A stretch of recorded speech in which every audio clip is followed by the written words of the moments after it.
I've been creating content on this platform for around 14 years, and I don't think that I've ever seen anything that's been as universally disliked as this. Not like it. Bad thing happened. Very good. Dislike this video. No, for real. Dislike this video. It doesn't really fucking matter, does it? It's no secret that a few weeks ago, YouTube rolled out a change that disables the dislike bar. It doesn't actually disable the button still functions, just not really in a way that's meaningful. And this isn't just something that affects your average viewer, this affects creators as well. Although YouTube would like you to believe that it is in a positive way, the issue here is that for the overwhelming majority of people, this is a negative change, and it doesn't really matter if it's going to make a difference for a very small minority of people.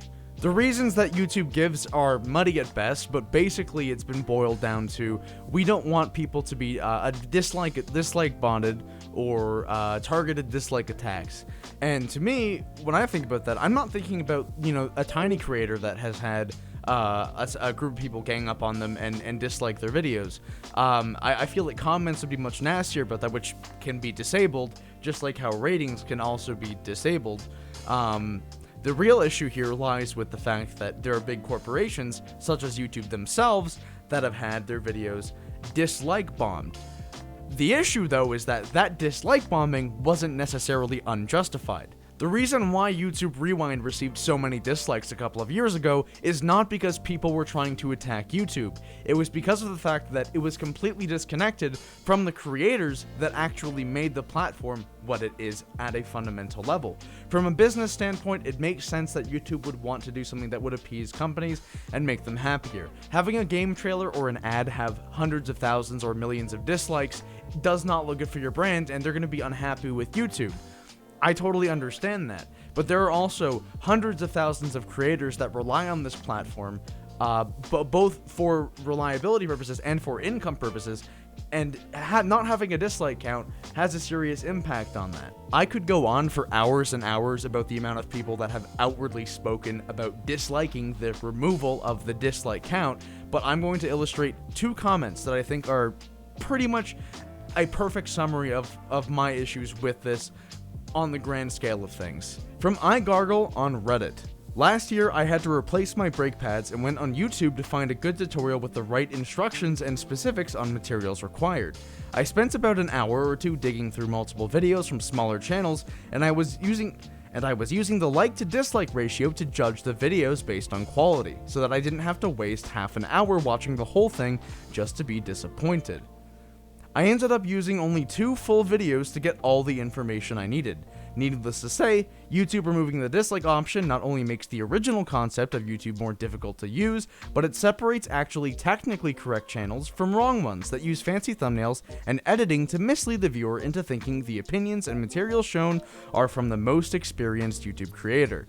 In other words, without the dislikes being shown, I would have never seen the video or known that there were 3 different types of lubricants to use on my specific car model when replacing brake pads, and that if I used the wrong one, it would melt the rubber pieces and in the worst case scenario completely ruin my brakes. This would be putting myself, my friends, and my family at risk of injury or even death. Removing the dislike button not only misleads people, but it forces us to watch every single video on a subject until we have come to our own conclusion on whether it was the best video for us or not. It creates a smoke and mirror effect to hide good quality content from creators that don't have the luxury of having fancy editing skills or the indecency to use clickbait titles. And to personally add to this, there's also the issue of, joke videos. A great example is the blinker fluid video. If there was no dislike video on a video that was like that, that one was an April Fool's video and the creator was open about that.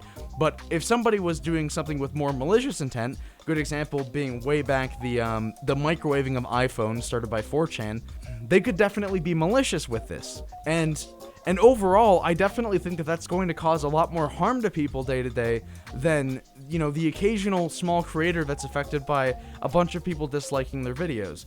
As shitty as that is, it doesn't really change the fact that it's a legitimate form of feedback both for the viewer and for the creator. It's not something that just the creator should have access to. And creators that disable their like-dislike ratios, be it for whatever reasons, most of the time I would say it's unjustified, but I have seen a couple of people who have severe anxiety that make great content and they disable it specifically because they just get anxiety from the idea of a video being really poorly received, and they make it more for, you know, their own personal enjoyment.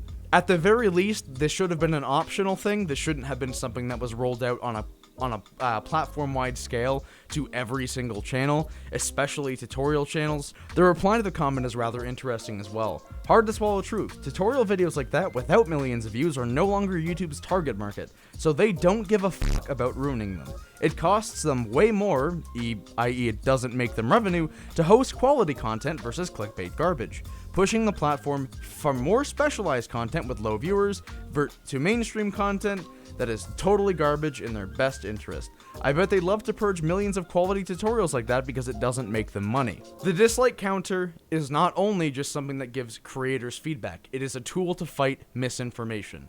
So the fact that it has been removed is removing, you know, a tool that helps people decide whether something is factually correct, or it not only does it have high quality production. Some people have said that a video should not be disliked if the quality of the video itself is good, even if it's a bad take. And I actually disagree with that, because I don't think that a video's goodness, whether it is like-worthy or dislike-worthy, should hinge entirely on the production quality. You can make a shitty video that looks and sounds awesome. If the substance of the video itself is something that nobody wants to watch, is not useful, or potentially malicious and harmful, it is something that is dislike-worthy, regardless of the quality of it and the effort put into it. There is just no other way around that. Goldskasucht also made an excellent comment on this that I want to read to you guys before I hop off of this, which is, over the years we have witnessed many controversial decisions by YouTube. This has to be the worst of them all. It really makes YouTube worse as a platform. It reduces how well it works for us as creators, but much worse for the viewers. It's a bafflingly bad decision. In a time where YouTube is aging and panicking and can't decide what it wants to be, a kind of second-grade TikTok with shorts, or a sort of Twitch for live streams, or a place for a long-form quality content, this just makes it even less useful and more watered down. If YouTube actually wanted to be less bad for the mental health of creators, hit us up, we have a few suggestions. Removing the dislike count only serves bad and misleading content, or content farms that mass-produce mediocre or bad videos. And with that, I just wanted to throw my hat into the ring completely from a personal standpoint. I've been creating content, like I said at the very start of this video, for 14 years. I very much enjoy creating content on this platform. I think that removing the dislike counter is a robbery of something that is very basic and essential for me as a creator. Although I can still go into my analytics and check dislike and my like to dislike ratio to see how well a video is doing, I feel like if the counter isn't there, people are going to be less inclined to click on the button, you know, even though it is there. And that devalues it to me as a creator, because I don't get that feedback. I do read comments, but not every person that disliked a video or felt it was not in line with your other content is going to leave a comment. That is the entire point of having a like to dislike bar, or even a rating system. This just defeats the entire purpose of having one at all. You might as well not. That's the end of the video. I know this is not exactly the normal type of content. I'm sort of doing a weird mixture right now, but I hope you guys still enjoy this type of content. I'm still very heavily experimenting, so I apologize if it's not quite hitting the mark, but I hope at the very least you guys can agree with me and understand where I'm coming from. I'm just very passionate about this platform. I love doing this as my job, and I don't want to see a platform that I have grown on and grown up with deteriorate like this. So hopefully YouTube does eventually backpedal this decision, because it's a bad one, and I don't think it's really servicing anybody. Thank you. Have a good day. I'd like to give a special thank you to Cypher, Totodile, and Seeb for being my Queen Bee super supporters.